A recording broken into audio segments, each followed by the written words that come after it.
안녕하세요. 보통집사입니다. 오늘은 고양이를 처음 키울 때 준비해야 하는 물품을 보여드리려고 합니다. 저는 어릴 때 길고양이를 데리고 와서 키웠던 적 말고는 고양이를 다시 이렇게 키우는 건 정말 오랜만입니다. 무무를 데려오면서 구매한 물품에 대해서 공유해 보려고 합니다. 저희 무무는 3개월 차에 저희가 데려오게 되었는데 원래는 저희도 귀여운 모습을 빨리 보고 싶어서 하루라도 빨리 이제 데려오고 싶었지만 무무에게는 엄마, 아빠 고양이와 같이 있어야지 더 건강에도 좋고 법적으로 더 빠른 시기에는 불가능하기에 3개월 차에 이렇게 데려오게 됐습니다. 저희는 입양 전 준비하는 시간이 어느 정도 있었기에 미리미리 어느 정도는 준비는 해두었습니다. 하지만 또 저희 집이 해외인 만큼 대한민국처럼 인터넷이 막 빠르고 모든 게 잘 돼 있고 펫스토어 반려동물점들이 이렇게 가깝게 있지가 않아요. 그래가지고 막상 가더라도 없는 것도 굉장히 많았고요. 그래도 완벽하지는 않지만 어느 정도는 준비가 되었다고 생각이 됩니다. 일단 물품들은 먹고 자고 싸고 이 세 가지를 할 수 있는 용품들은 무조건 있어야 하기 때문에 사료, 밥그릇, 물그릇, 화장실, 모래, 삽, 숨숨집, 캔넬 이렇게는 꼭꼭 있어야 합니다. 무무가 아직 애기라서 음수량이 좀 많은 편이긴 한데 좀 더 좋은 환경에서 물을 마셨으면 하는 마음에 물그릇 그리고 작은 정수기까지 준비를 하였습니다. 하지만 이 정수기는 가격이 저렴한 대신 품질이 또 그렇게 좋지는 좀 못한 것 같습니다. 정수를 하는 과정에서 이렇게 소음이 발생하는데 저희 무무는 좀 별로 이게 이런 거를 별로 신경을 안 쓰는 것 같더라고요.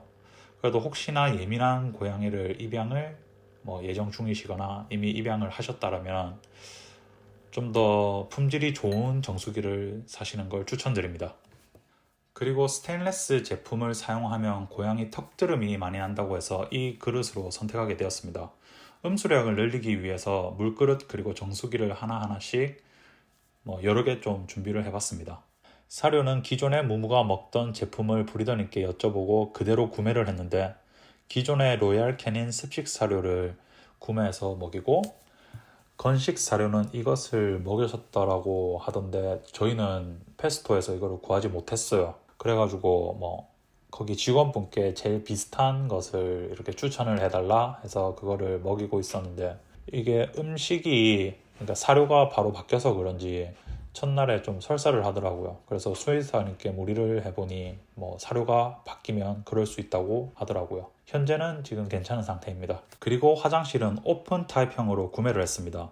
고양이 본능에 맞게 볼일을 보면서 천적으로부터 자신을 보호하기 위해서 밖을 확인을 한다는 것을 보고 커버 타입보다는 오픈 타입이 좋겠다는 생각이 들어 이것을 구매를 했습니다. 화장실 사이즈가 아직은 괜찮은데 무무가 무럭무럭 자라오면은 화장실이 좀 작지 않을까 생각이 되어서 좀 시간이 지나면은 좀 더 큰 사이즈로 구매를 할 예정입니다.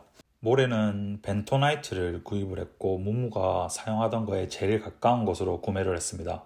많은 고양이들이 벤토나이트를 좋아한다고 해서 아마 이것을 계속 사용할 예정입니다.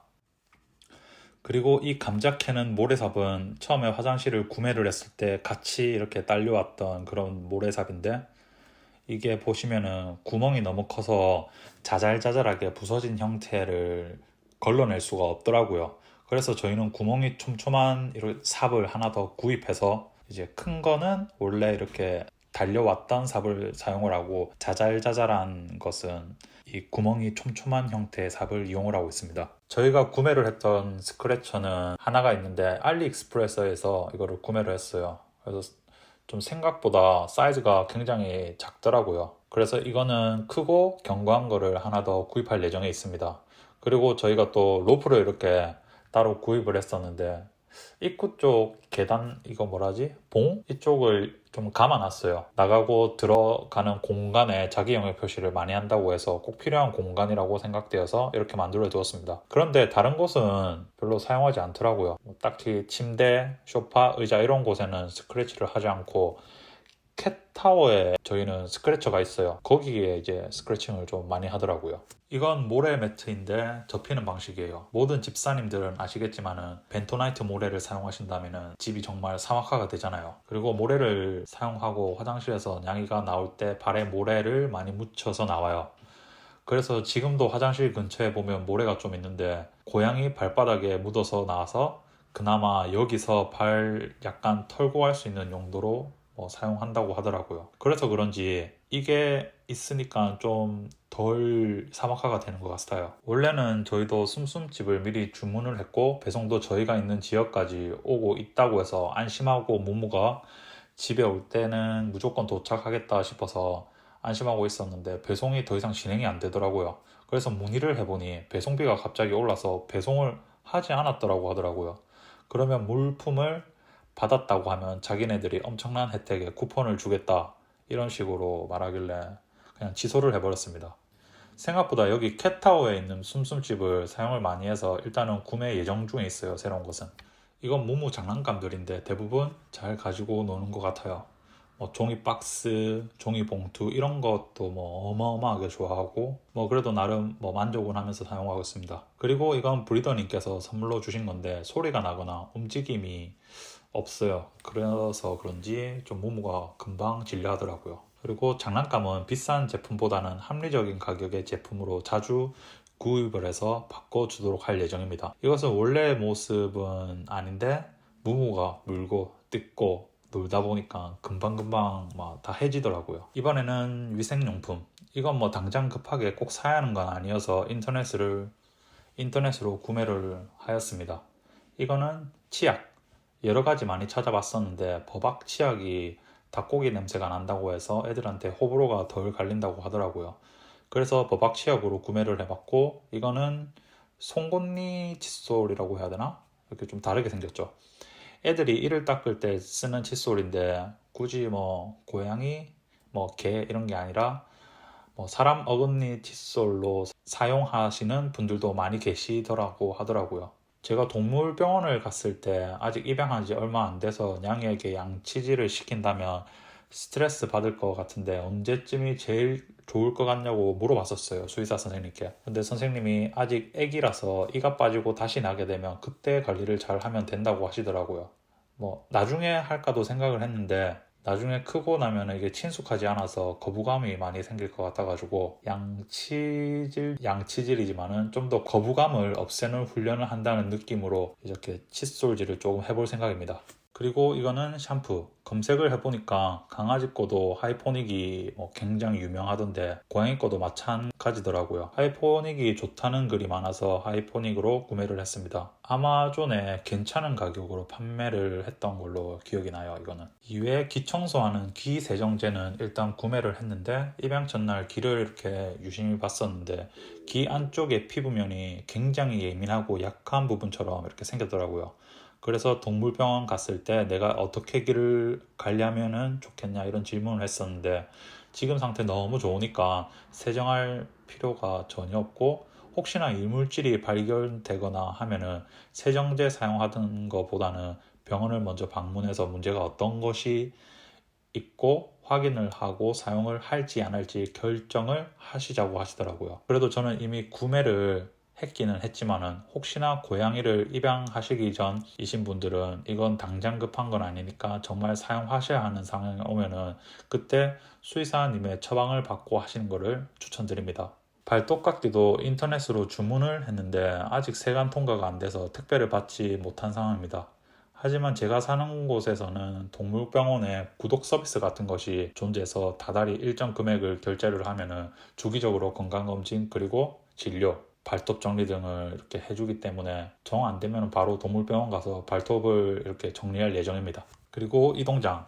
고양이들이 정말 병원 갈 때 꼭 필요한 이동장. 이동장은 정말 많이 찾아보고 구매를 했습니다. 유튜브에서 이동장 관련된 영상도 많이 봤었는데 제가 이동장을 구매할 때 구매하고 싶은 조건이 세 가지였어요. 문이 이렇게 좀 양문형이고 뚜껑 부분이 열리고 상하 부분이 쉽게 분리가 되는 것이었어요. 그런데 또 제가 사는 곳이 해외다 보니까 그런 제품이 이제 제한테 마음에 드는 제품이 존재하지 않더라고요. 그렇다고 한국에서 구매를 해서 해외 택배를 해서 보내기에는 가격이 좀 부담스럽고 해서 일단은 그나마 제일 적합한 이동장을 구매를 했습니다. 양문형을 원했던 이유는 문을 제거를 쉽게 하고 집에서 숨숨집처럼 지내게 하려고 했던 이유인데, 이동장은 병원 갈 때만 쓰면 고양이들이 이동장에 대한 인식이 정말 안 좋아져가지고 나중에는 이제 고양이가 안 들어가려고 하거든요. 그래서 평소에 숨숨집처럼 사용하면 좋겠다 좀 생각이 들더라고요. 혹시나 사용하지 않을까 걱정을 많이 했는데 무무는 이동장이 편한지 잘 들어가서 쉬더라고요. 좀 아쉬운 점이 있다면 나사로 결합되어 있는 방식이라는 건데, 지금은 아직 그렇게 크지 않아서 여기 뚜껑만으로도 쉽게 넣고 빼고 할 수 있지만 나중에 더 크게 되면 이 나사를 완전 빼서 사용할 예정입니다. 생각보다 이동장이 정말 견고해서 이게 없다고 해서 크게 문제가 될 것 같진 않아요. 제가 완전 원했던 이동장은 아닌데 무무가 그래도 숨숨집처럼 잘 사용하고 견고하고 그러니 나름 만족하는 제품입니다. 그래도 맨 밑에 해먹은 좀 불편한지 사용을 안 하더라고요. 그래서 여기는 장난감 그냥 넣어놨어요. 여기 숨숨집은 무무가 잘 사용을 하고, 그리고 캣타워에 달려있는 이 장난감도 자주 이렇게 혼자 잘 가지고 놀더라고요. 여기 맨 윗부분은 아직 좀 무서운지 잘 안 올라가더라고요.